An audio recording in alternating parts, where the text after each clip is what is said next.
Sword of the Demon Hunter episode 12 now out. Let's frickin' talk about it. Kijin Gentōshō. So the newest episode of Sword of the Demon Hunter, episode 12, is now out for you guys to go and check out. And again, this episode was phenomenal.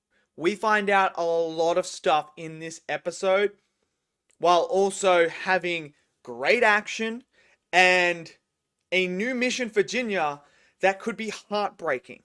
So let's get to it. Let's break it down. So the first thing is, we now have more information about this sake that everyone is drinking and what it does. So Jinta and the other vendor guy, the medium guy, are staying at Jinta's house. And, you know, obviously Jinta's neighbor has been drinking this sake constantly. But what we find out is he actually turns into a demon from the sake. And this is where we get this really nice action sequence where Jinta just absolutely decimates this demon. There's blood everywhere. He is just slicing this guy up left, right, and center. So now they're very intrigued about what is going to happen. We also have a moment at the soba shop where two drunk guys actually are attacking one of the girls there. Not Natsu, the other girl. They're attacking the demon girl.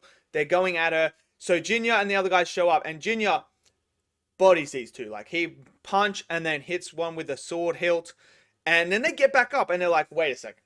Hold on. They're back up. And then this is where we see the medium guy actually use a technique where he's able to create a mirage for these two people to see Jinta, who is scared of them, and they chase that mirage out of the store, and Jinta's like, what was that? What did you show him? And he's like, ignorance is a bliss. So I love that. But the big thing is, we find out who is behind the sake. And the person behind the sake is actually someone who is triggering Jinta throughout this episode.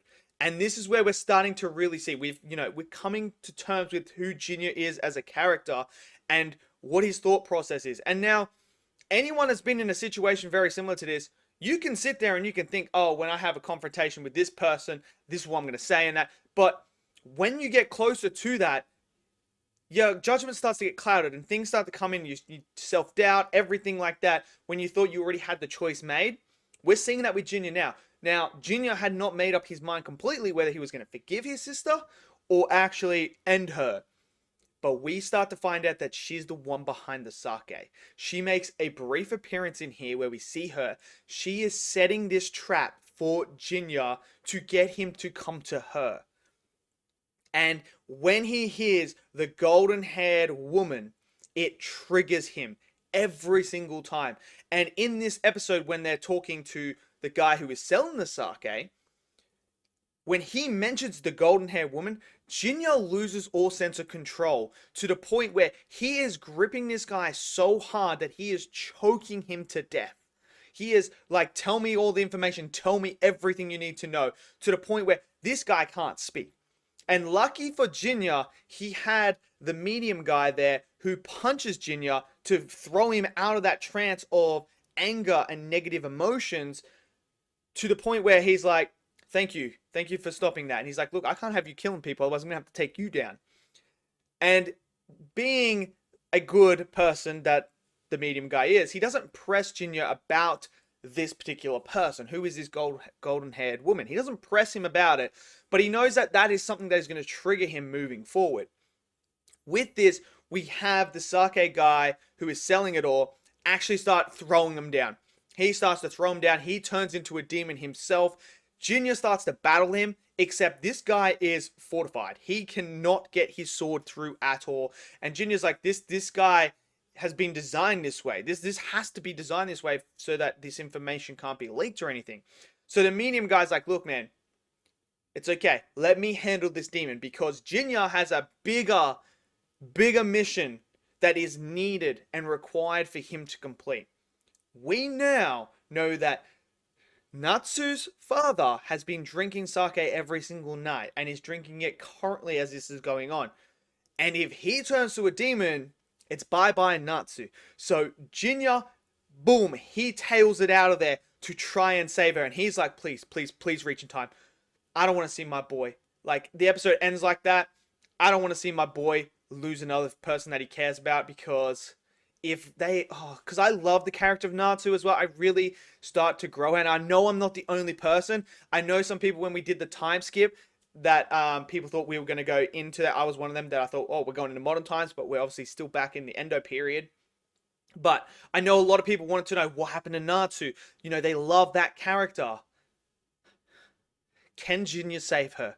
That is the big question, man. I can't see my boy get there and her dead. I can't see it. But it also ends with the sister talking about Jinya coming to him. It's all happening, man. Everything is starting to come together. And the confrontation between Jinya and his sister, it feels like it's right around the corner. It feels like we are getting closer and closer and closer. Each step, you know, the first bit of this whole entire series was about the character of Jinya, us understanding him as a character and watching him go on this journey, interact with people, and basically regain his humanity and regain who he is as a person, and to view life as a different way. Because we see that with the demons that he encounters. You know, he doesn't want to kill every single demon, and he mentions in this episode that that kid that he killed, this vendor guy fed the sake to him to see what would happen. And, you know, Jinya took that demon's life because, you know, he was working a job, but he didn't want to. So you can see that he still has his humanity. But the big question had always been, what will he do when he comes face to face with his sister? Because the first time that they did it, you know, he's going for it because she's just killed his love and everything.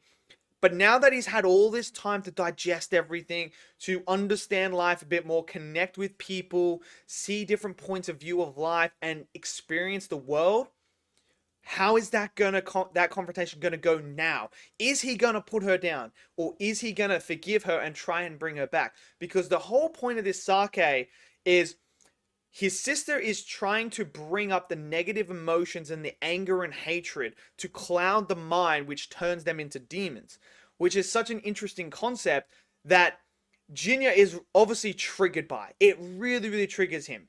And you can see that throughout this episode. Every time she's mentioned, he starts to sort of lose control.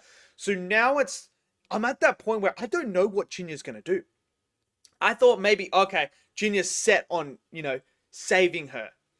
And he might have been set on saving her, but the whole Sake situation could have swayed him a different way, because now he's seeing she is still a cruel person. She is still a demon that is trying to, you know, destroy humanity in a way that, you know, bringing those negative emotions out. So it's going to be such an interesting confrontation that I'm so excited for. But again, this episode was phenomenal. I really enjoyed the action. I really enjoyed the character.